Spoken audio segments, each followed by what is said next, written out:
Bharatiya Janata party के sir पर सत्ता की भूख सर चढ़कर बोल रही है। पहले महाकाल में भ्रष्टाचार किया और अब ओंकारेश्वर भगवान जी की नगरी को शिवराज निर्मित बाढ़ में डुबो दिया। हमारा वैचारिक विरोध है क्योंकि उन्होंने मध्य प्रदेश को लूटा है, मध्य प्रदेश को अखंड भ्रष्टाचार में डुबोया है। मध्य प्रदेश में 18.5 साल से प्रशासन नाम की कोई वस्तु बची नहीं। पर यह नहीं है कि हम कोई तलवार लेकर किसी का सर धड़ से अलग करने पर उतार हुए नहीं।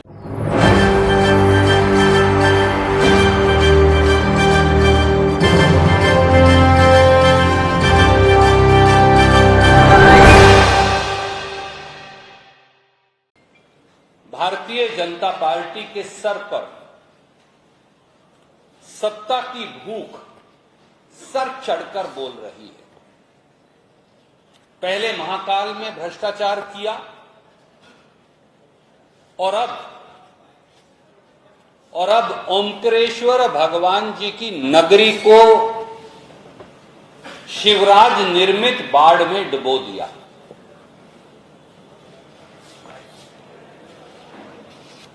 भारतीय जनता पार्टी ने विशेष तौर से मुख्यमंत्री शिवराज सिंह ने अलौकिक सत्ता के खिलाफ एक घिनौना अपराध किया। हमने देखा कि 11 सितंबर को जो ओंकारेश्वर जी पर डैम है उसकी कैपेसिटी थी 47%। मैं ये सरकार के आंकड़ों के आधार पर कह रहा हूं और 17 सितंबर तक वो लगभग 84.5% हो गई। इस बीच में मुख्यमंत्री श्री शिवराज सिंह चौहान को वहां जाना था, जहां आदि गुरु की मूर्ति का निर्माण हो रहा है, शंकराचार्य जी का, क्योंकि वहां पुल ही कभी नहीं बनाया। 18.5 साल की सत्ता में एक रपटा है जिसे अपन खड़ी बोली में मध्य प्रदेश में कह देते हैं। मुख्यमंत्री को तकलीफ ना हो जाए इसलिए डैम से हमेशा धीरे धीरे पानी छोड़ते हैं, वो पानी बंद कर दिया। और जैसे ही शिवराज सिंह चौहान गए, रात के 1 बजे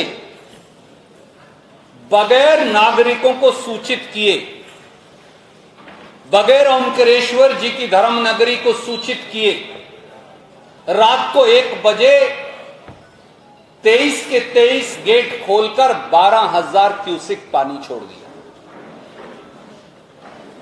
टेलीविजन चैनल, अखबार धीरे धीरे दिखा रहे हैं, लिख रहे हैं जैसे जैसे ये बात सामने आ रही है कि किस प्रकार से रात में 1 बजे जब पानी छोड़ा, उससे घर, दुकान, आश्रम सब तबाह हो गए। कोई सूचना नहीं दी गई।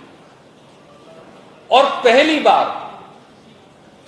बार भगवान शिव के ज्योतिर्लिंग तक की सीढ़ियों तक पर पानी बहता नजर आया। इनका बस चलता तो शायद डबो देते, वो तो बम बम भोले की कृपा। बाबा केदार में जो हादसा हुआ तब भी मंदिर को कुछ नहीं हुआ। तो शिवराज सरकार ने, भारतीय जनता पार्टी सरकार ने अलौकिक सत्ता के खिलाफ अपराध किया। भगवान आदिगुरु शंकराचार्य भी कभी इस पाप के लिए उनको माफ नहीं करेंगे। पहले महाकाल में अखंड भ्रष्टाचार किया और अब ओंकारेश्वर धाम धर्म नगरी को बाढ़ की तबाही में डुबो दिया। और यह पहली बार नहीं, कारम धाम में भी इन्होंने यही किया था।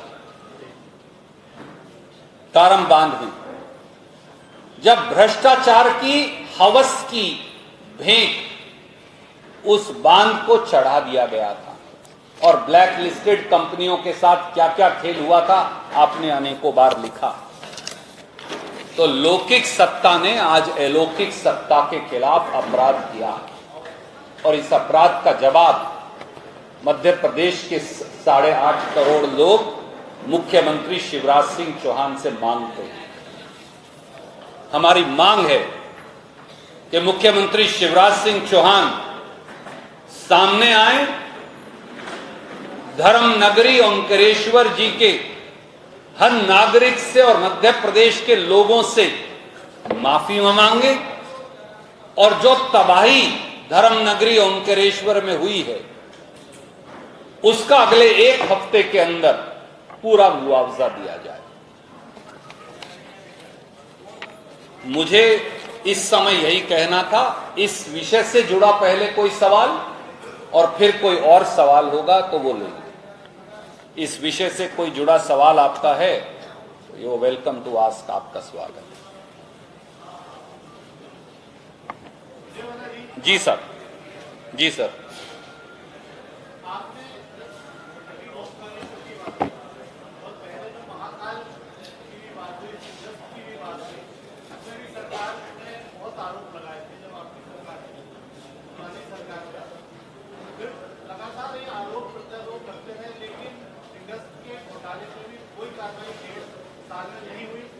आगामी क्या भरोसा है कि आगे भी कार्रवाई होगी?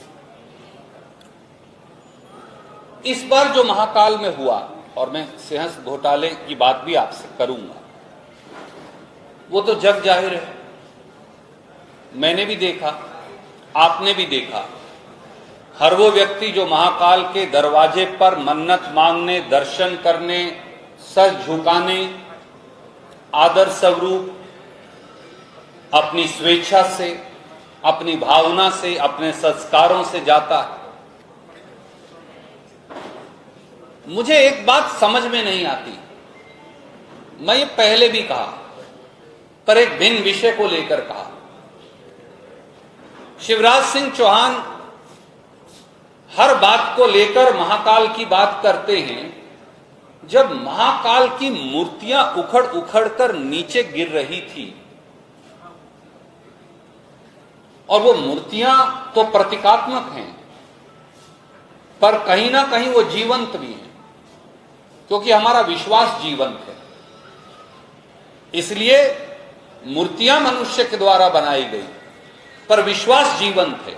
और अगर विश्वास जीवंत है तो शिवराज सिंह जी इस प्रकार का महापाप करके आपको नींद कैसे आती है? आप सो कैसे पाते हैं? आप मुख्यमंत्री की कुर्सी पर बने कैसे? और मैं आपसे वचन देता हूं कि भारतीय राष्ट्रीय कांग्रेस की सरकार 8.5 करोड़ लोगों के आशीर्वाद से ही बनेगी। जनता ही असली भगवान है, असली धर्म, असली भगवान स्वरूप प्रदेश और देश की जनता। और जब प्रदेश और देश की जनता का आशीर्वाद हमें मिलेगा तो हम अगली सरकार बनाएंगे। वो अगली सरकार कांग्रेस की, वो अगली सरकार पहली मंत्रिमंडल की बैठक में इस बात पर निर्णय करेगी कि महाकाल घोटाला हो या दूसरे घोटाले हो, जो महापाप जिन्होंने भगवान को भी नहीं बख्शा, उन पर पहली बैठक में हम ये निर्णय करेंगे कि एक सीमाबद्ध समय के अंदर इसकी जांच करें। सर,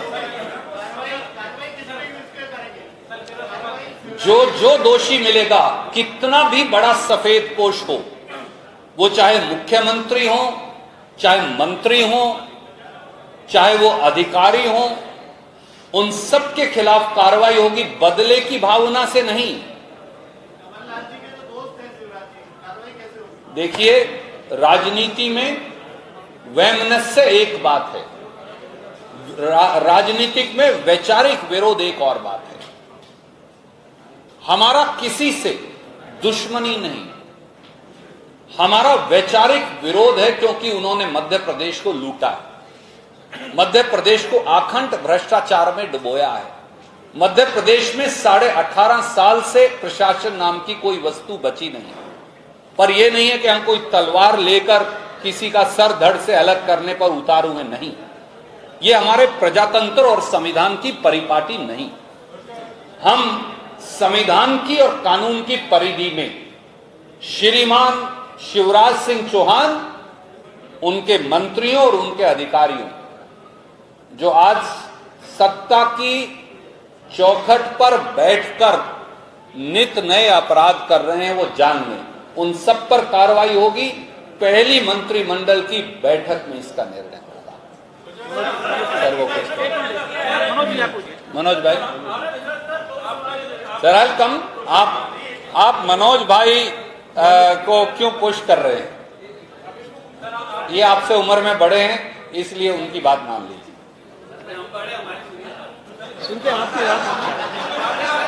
आप मेरे प्रबुद्ध हैं। मैं तो हाथ जोड़कर कहा सर मैं आ जाता हूं। सर वो नौजवान, अब आप आपस में झगड़ा करेंगे तो मैं बीच बचाव कैसे करूंगा?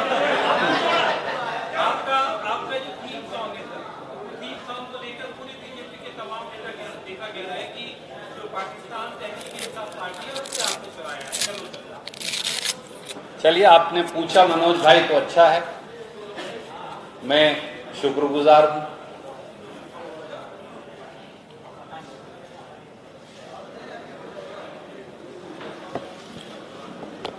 भयंकर जनाक्रोश से जो आवेशित मध्य प्रदेश की जनता है, उसको इस प्रकार के ऊल जलूल बयानात से भ्रमित नहीं किया जा सकता। मैंने भाजपा के कुछ नेताओं, माननीय नरोत्तम मिश्रा जी और दूसरे लोगों का बयान देखा। नरोत्तम मिश्रा जी अक्सर लड़कियों के कपड़े, हीरोइन की ड्रेसेस, फिल्मों के गाने, क्योंकि वो कानून व्यवस्था तो देखते नहीं, वो इन बातों के लिए अक्सर सुर्खियों में छपास की बीमारी से पीड़ित हैं। मैं केवल ये कहूंगा, भाजपा और नरोत्तम मिश्रा समेत सब नेतागण, माननीय गण, वो राजनीतिक संतुलन खो बैठे हैं। शिवराज जी, अभी तो फिल्म का ट्रेलर और फिल्म शुरू होनी है, जो मध्य प्रदेश के लोग दिखाएंगे, एक गाने से ही डर गए। और मनोज भाई, आपको और मैं मेरे सब आदरणीयों को ये याद दिलवाऊंगा, क्योंकि इन्हें भारतीय परंपरा और कुर्बानी की परंपरा की जानकारी नहीं है। इस मंच पर मेरे भाई हैं कर्नल, वो बैठे हैं। ये शब्द इस नौजवान ने मुझे दिए, क्योंकि इन्होंने वर्षों तक सियाचिन से लेकर कश्मीर तक सेवा की थी।